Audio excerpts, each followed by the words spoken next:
Former Treasury Secretary Hank Paulson back in the spotlight. He'll be on Capitol Hill tomorrow facing questions about whether he forced Bank of America's hand in its purchase of Merrill Lynch. And the Treasury Secretary is coming out swinging.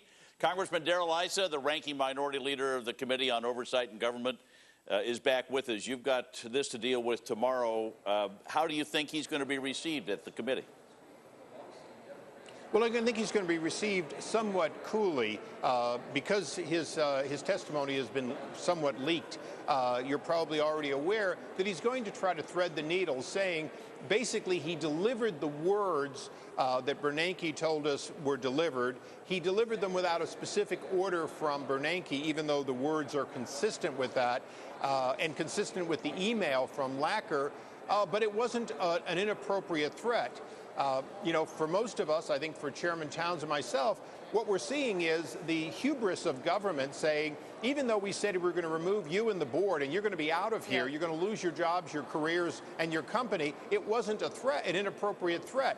Well, look, it was clearly a threat. It was clearly a use of the $700 billion of walking around money that Congress had given these people, and they were using it both as a carrot and a stick. We've been looking at his prepared comments for what he's going to say to you tomorrow, and he basically does admit that, you know, he did tell, you know, he said, look, to Lewis, we could exercise our right to remove you. Whether or not, obviously, I don't think you don't think that's appropriate, but I want to read you this quote because I find this interesting.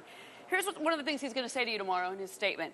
Quote, "It would be unthinkable for BofA to take this destructive action for which there was no reasonable legal basis and which would show a lack of judgment," end quote. That's his reasoning to you as to why he made this veiled threat to Lewis. Paulson, what do you make of that? Paulson, who's basically a day trader from Goldman Sachs, is going to tell us about legal judgment, mergers, acquisitions, and Bernanke, who's an economist, is backing him up. What you have is you have a group of people who are judge, jury, and hangmen on every decision. Yes, they had some consultants, but every consultant that was working with the Fed and with Paulson, they were trying to save a global economic system. They were not dealing about whether or not, A, this was a fair price he was paying and perhaps should be renegotiated, or B, that in fact, if you say that the world will fall apart if you don't acquire Merrill Lynch, it's because Merrill Lynch is going to fall apart if you don't acquire it. So what they're saying is don't do a Mac, but do take a company which will fall if you don't acquire it. Well, if it'll fall if you don't acquire it, what does that say about Merrill Lynch? Is Merrill Lynch a good buy? Congressman, I think it's more Federal Reserve officials, Dennis Kucinich's office, Treasury officials. I think the situation is more nuanced because we are in receipt of the merger documents and that MAC clause, the Material Adverse Conditions clause, which was more ironclad than people are led to believe.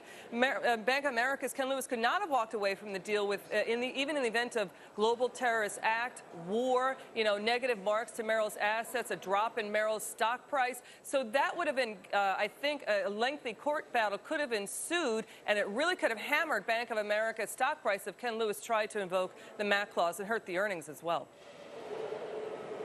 Well, I hear all of that, but when did it become the judgment trial, you know, judge, jury, and hangman as to whether or not a nuance of a merger was in fact appropriate or not appropriate?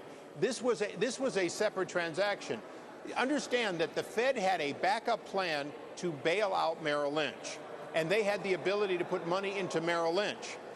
The day after the acquisition, except for Thain, almost everybody that was at Merrill Lynch was still running Merrill Lynch. Everyone that was a BofA was still running BofA. So you're not talking about that merger, that one-day event, somehow changing the world of how the company was run or anything else.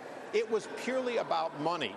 And they had $700 billion worth of walking around money. They chose to use this threat instead of saying, okay, if this is, in fact, a material adverse condition and it affects the value of the company, tell us why and how. They never did that. They simply threatened an executive. What are we going to gain from this tomorrow? What are we going to gain from this committee hearing? The most important thing we're going to gain is, in the future, do we, the Congress, give to the executive branch and the Fed unique authority to bypass the entire judicial system and simply run around doing what they did? Or do we in the future plan a sensible way to include the rule of law and judges, federal judges, as arbitrators in the future? That's probably the most important question. Is these powers were unique and they were done quickly, and we didn't think we had time, at least the executive branch didn't think they had time, and Congress gave them it. But looking back, when we've bypassed bankruptcy laws, we've shredded all kinds of years of tradition of how the public deals with private entities. Do we give them that in the future? I want you real quick. You were just telling our producers that you're forming a 9/11 style committee regarding the financial crisis. What is that real quick, Congressman? Well, I authored a bill with Chairman Towns to call for a 9/11 type commission.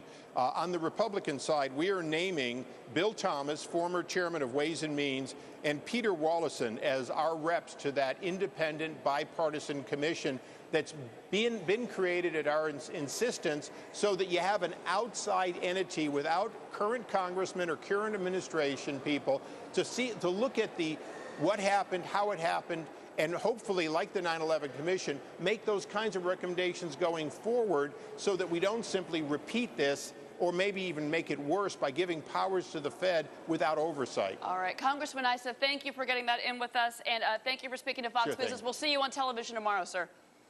All right. Thanks, Congressman. Thank you. Take care. Meantime,